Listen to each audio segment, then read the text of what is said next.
Selamat sore pemirsa, Mahkamah Agung kembali menjadi sorotan. Belum usai pemeriksaan Sekretaris MA Nur Hadi yang disebut-sebut terkait dengan kasus suap, kini seorang kepala Kejaksaan Tinggi menyebut ada dugaan nepotisme dalam kemenangan pra-peradilan Lanyala Mataliti. Sementara itu Kementerian Pendayagunaan Aparatur Negara dan juga Reformasi Birokrasi akan mengurangi jumlah pegawai negeri sipil mulai tahun 2017. Itulah dua topik utama dalam Prime Time kali ini. Bersama saya, Afiani Malik.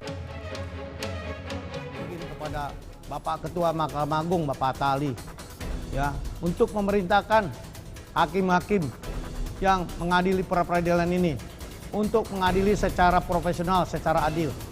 Jangan melihat karena Lanyala adalah keponakan kandung dari Ketua Mahkamah Agung, Bapak Atali.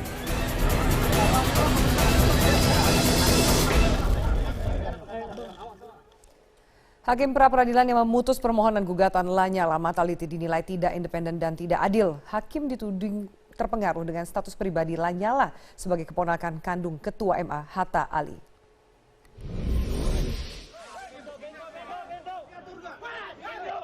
Setelah 2 bulan lebih buronan ke luar negeri, Ketua Umum Persatuan Sepak Bola Seluruh Indonesia, Lanyala Mataliti, akhirnya berhasil dipulangkan.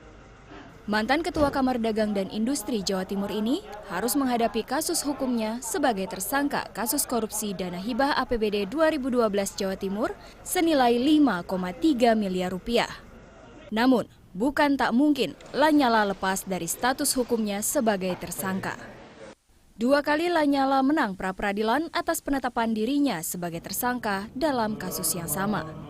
Kepala Kejaksaan Tinggi Jawa Timur Maruli Manurung menuding kemenangan Lanyala di pra-peradilan karena hakim terpengaruh dengan status pribadi Lanyala sebagai keponakan langsung Ketua Mahkamah Agung Hatta Ali.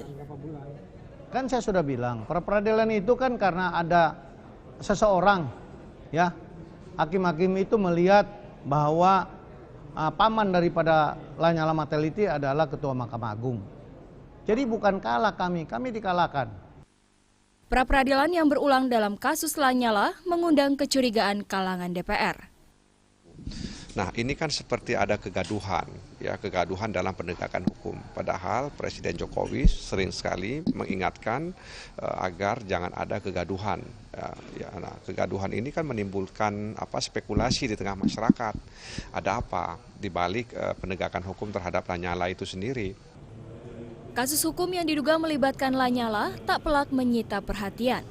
2 kali Lanyala memenangkan pra-peradilan justru ketika dirinya dinyatakan buron ke luar negeri. Seakan tak mau kalah, Kejati Jatim kembali menetapkan Lanyala sebagai tersangka dalam kasus yang sama. Lanyala pun kembali mengajukan permohonan pra-peradilan. Meski permohonan terakhir ini belum disidangkan, bukan tak mungkin Lanyala kembali memenangkan pra-peradilan. Apalagi Lanyala sudah kembali setelah sekian lama buron. Entah sampai kapan seperti ini. Tim Liputan Metro TV.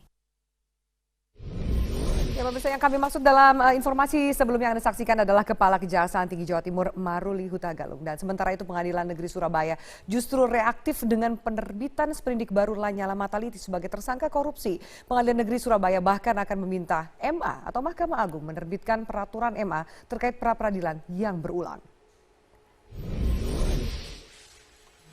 Terbitnya sprindik baru penetapan Lanyala Mataliti sebagai tersangka korupsi menjadi perhatian Pengadilan Negeri Surabaya. Pengadilan Negeri Surabaya mengaku akan mendorong MA untuk segera menerbitkan peraturan MA atau Perma untuk menyikapi pra-peradilan yang berulang. Selain itu PN Surabaya juga membantah pernyataan Kejati Jatim yang menuding adanya intervensi MA terhadap hakim yang menyidangkan pra-peradilan Lanyala Mataliti.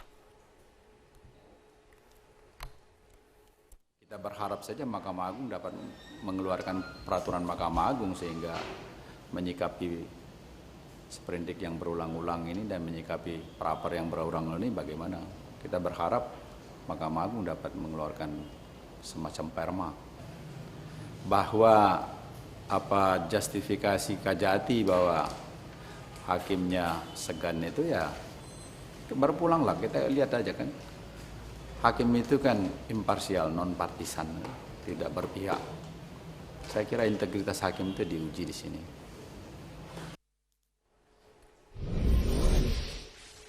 Pemirsa, kasus Lanyala menyeret nama Ketua MA Hatta Ali dalam proses pra-peradilan yang dimenangkan oleh Lanyala hingga 2 kali. Tudingan ini muncul dari Kepala Kejaksaan Tinggi Jawa Timur Maruli Hutagalung. Benarkah nepotisme telah merambah oknum peradilan di negeri ini?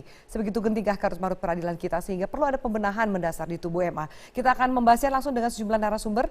Saya akan menyapa narasumber yang berada di luar studio. Sudah ada Kepala Seksi Penerangan Hukum Kejaksaan Tinggi Jawa Timur, Bapak Romi Arizianto. Pak Romi, selamat malam. Selamat malam, Metro TV. Ya, baik. Kami juga menghadirkan 2 narasumber yang ada di studio saat ini bersama saya. Ada Hakim Agung, Pak Gayus Lun. Pak Gayus, selamat malam. Ya, selamat malam. Dan juga ada mantan Hakim Agung dan Jaksa Agung, Bapak Abdurrahman Saleh. Pak Abdurrahman, selamat malam. Selamat malam. Baik, pertama saya akan tanya ke Pak Romi terlebih dahulu. Kami mengkonfirmasi dulu, jadi sudah berapa kali sprindik dikeluarkan untuk Lanyala, Pak Romi? Hingga yang terakhir. Iya, untuk sprindik kita sudah mengeluarkan ada ini yang ketiga ya. Yang pertama itu sprindik umum ya tanpa menyebutkan nama tersangkanya, dan yang 2 lagi sudah menyebutkan nama tersangkanya. Ya. Yang terakhir ini berarti terhitung 3 ya Pak, karena saat ini juga Lanyala kembali memiliki status sebagai tersangka. Kasus dana hibah juga. Iya, ini yang ketiga. Yang ketiga dikeluarkan pada tanggal 27 Mei 2016. Setelah putusan pra-peradilan yang ketiga. Pak Romi sudah 2 kali kalah juga di pra-peradilan. Kenapa Kejaksaan juga tidak gentar tetap menetapkan Lanyala terus sebagai tersangka? Iya, kita menghormati putusan pra-peradilan yang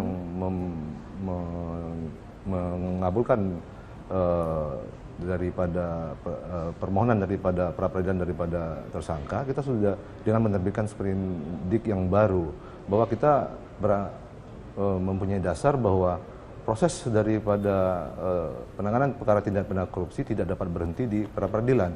Pra-peradilan kita beranggapan bahwa putusan ini melampaui batas kewenangannya kalau mengatakan bahwa dengan adanya pra-peradilan dapat menghentikan daripada proses daripada penyidikan tindak pidana korupsi, karena ini menentukan sah tidaknya dalam penetapan daripada tersangka. Cuma sebatas itu. Berdasarkan pasal 77 KUHP menyatakan bahwa hakim pengadilan negeri dapat melakukan pra-peradilan terhadap sah tidaknya penangkapan, penahanan,